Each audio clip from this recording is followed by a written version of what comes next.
Hello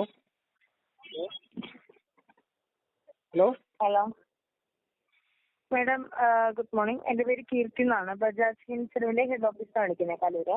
പറയൂ. Madam, ബജാജിന്റെ ഒരു ആരോഗ്യ ഇൻഷുറൻസിന്റെ പ്രീ അപ്രൂവൽ ഓഫർ വന്നിട്ടുണ്ട് മാഡത്തിന്റെ കാർഡില്. മാഡത്തിന്റെ ഫാമിലി എല്ലാവർക്കും ഇൻക്ലൂഡ് ചെയ്ത് നമുക്കൊരു ആരോഗ്യ ഇൻഷുറൻസ് EMI ചെയ്യാൻ പറ്റുന്ന ഓഫറാണ് വന്നിരിക്കുന്നത്.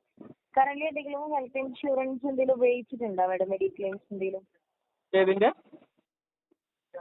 ഹെൽത്ത് ഇൻഷുറൻസ് എന്തെങ്കിലും ഉപയോഗിച്ചിട്ടുണ്ടായോ? മെഡിക്ലെയിം എന്തെങ്കിലും? ഇല്ല. ഇതിപ്പോ നമുക്ക് ഫാമിലി എല്ലാവർക്കും ഇൻക്ലൂഡ് ചെയ്ത് ആരോഗ്യ ഇൻഷുറൻസ് നമുക്ക് EMI ചെയ്യാനായിട്ട് പറ്റും. മാഡം ഇപ്പോൾ ഒരു ഹോസ്പിറ്റൽ അഡ്മിറ്റ് ആണെന്ന് പറഞ്ഞാൽ അഡ്മിറ്റ് ആവുന്ന മുതൽ ഡിസ്ചാർജ് ആവുന്ന വരെയുള്ള മുഴുവൻ ബില്ലുകളും, മാഡത്തിന്റെ റൂം റെന്റുകൾ, ICU ചാർജുകൾ, ആംബുലൻസിന്റെ ചാർജ് ഇതൊക്കെ നമുക്ക് ക്ലെയിമിൽ തന്നെ ഇൻക്ലൂഡ് ആണ്. ഇന്നാണ് മാഡം ഇൻഷുറൻസ്. ഞാൻ മാഡം അല്ല സാറാണോ? Okay sir. ഇതിപ്പോ നമുക്ക് സാറുടെ ഫാമിലിയിൽ എത്ര പേരായിരുന്നു വരുന്നത്? എനിക്ക് ഫാമിലി ഒന്നുമില്ല. എന്നാ ശരിയെന്നാ.